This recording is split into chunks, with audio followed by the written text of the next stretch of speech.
Donc, ce qui est là, ça veut dire qu'il ne rentre pas, c'est des constantes. Non, pas celle, la partie qui est vraiment attachée à la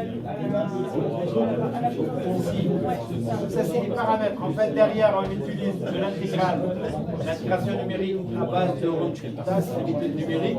Et donc, on peut, donc il est alors par défaut, mais je peux, solver si vous voulez, mais je peux directement les donner si vous voulez. Je peux fermer cette partie-là. Initialement, il n'y a que le t initial qui est final qui est. Si on laisse, il va mettre de 0 à 10. Si on peut modifier la GB et initial, il faut juste élargir ça. Ou bien le fermer. Voilà. Donc on va fermer. Voilà. Si vous voulez spécifier, mais ça c'est des valeurs vraiment, comme je dis, qui est lié au solver derrière, c'est-à-dire à la méthode d'intégration numérique qui a mais vous n'avez pas introduit ça, monsieur? C'était déjà comme ça? Ces paramètres-là étaient déjà comme ça à la base? Ces paramètres-là, il n'y avait rien du tout. Si j'enlève celui-là, il va me proposer un temps de simulation jusqu'à 10 et le temps initial 0. Mais moi je dis, ok, je vais quand même moi-même définir ça. Et les restes, je peux les définir. Si je les enlève, bon, il va travailler avec les valeurs initiales. Donc initialement, il n'y a que le premier, tout ça est fermé. Vous pouvez fermer et si vous ne donnez pas, vous ne pouvez pas utiliser ça. Donc c'est des cas particuliers. Alors dans ce cas, pour voir ça, juste il ne faut pas donner beaucoup de temps de simulation pour ne pas arriver à des valeurs ici un peu. Et donc si vous diminuez le gain, je veux dire KP, donc ça joue un peu sur la vitesse.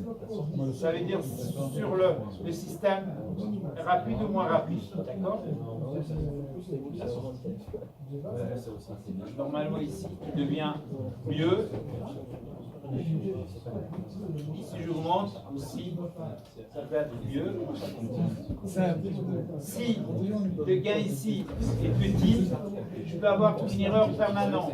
Donc, ça veut dire que le système, peut-être qu'il n'arrivera pas à arriver à avoir, mais ici, apparemment, il le fait.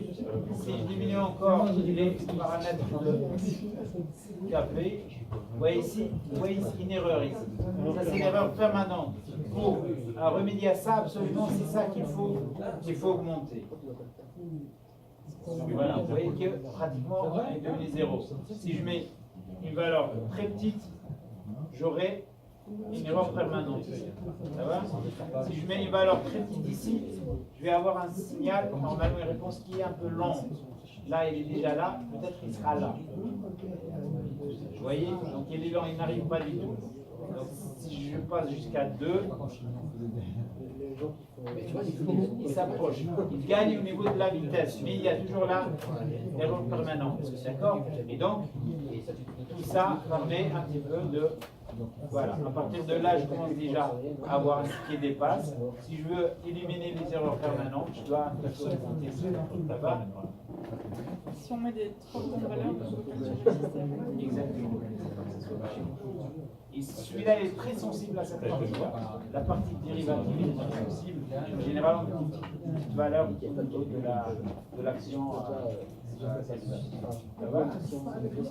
Maintenant, lorsqu'on change le moteur, ben, je peux un petit peu changer aussi les paramètres de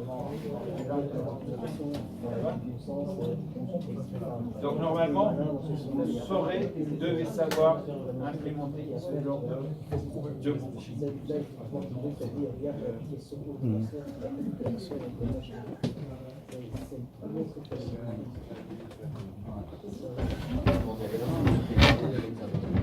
C'est quoi les paramètres qu'il a choisis? Je vous demande, je vous donne les paramètres.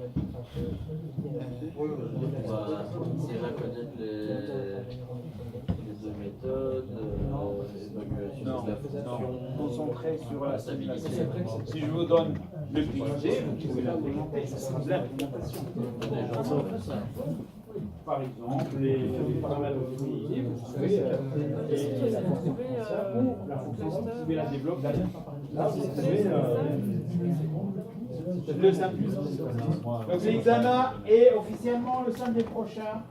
Et donc après, avant de finir la séance, il me faut deux groupes, un groupe qui vient à 8h30 et un autre à 10h30. Donc s'il y a un cursus qui a la moitié, c'est bon. Sinon, c'est moi qui va décider, qui va dire, par hasard, je mets la moitié là, la moitié. Voilà. Il y aura combien d'exercices dans le radio? Il y aura 2 exercices à l'examen pour 2 heures. Et donc, il faut maîtriser l'environnement. Si vous cherchez possible pour trouver un bloc, vous n'allez pas donner de temps, donc absolument. Et donc, il se peut que je vous demande de développer une fonction de transfert à partir d'un circuit. Et à partir de là, vous l'implémentez. Ou bien, je vous donne tout, ça sera de l'implémentation. Ou bien, ça peut être un exercice où vous allez faire calcul sur la vie. Donc là, c'est la méthode de la vie en relation avec la régulation.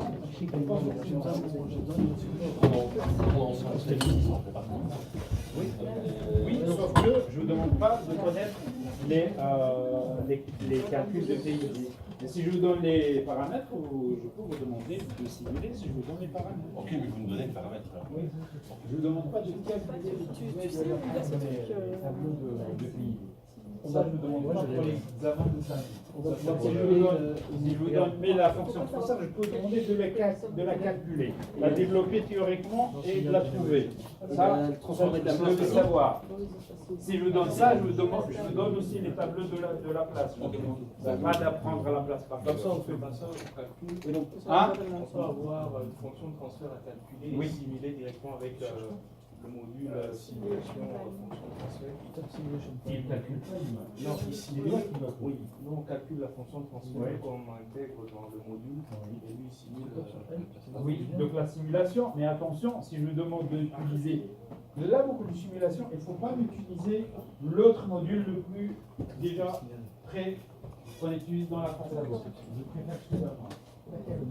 Celui-là avec la là on voit les choses plus claires. RLC, c'est tout à fait possible. RLC, oui, en moteur, tout est possible. Monsieur, Oui. vous pouvez montrer les paramètres que vous avez utilisés pour le carré? Les paramètres que j'ai utilisés pour le moteur, Oui, pour ils sont sur ceux-là. On parle de ceux-là. les autres capés, pour le capé. Hein?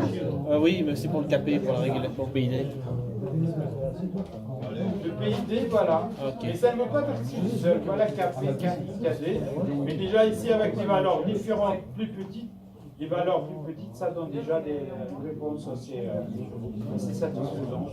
Ici, du mets 11, 13, 4, moins 5, ça donne quelque chose de. Ok, 13. Comme je dis toujours, on a des valeurs de départ. Après, on peut tâtonner à côté pour trouver quelque chose.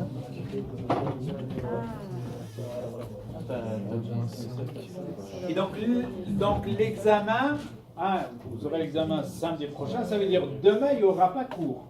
Donc le cours de demain, je l'ai déplacé le samedi pour l'examen. Donc demain vous n'aurez pas cours avec moi. La semaine prochaine vous aurez cours le jeudi, le vendredi, normal.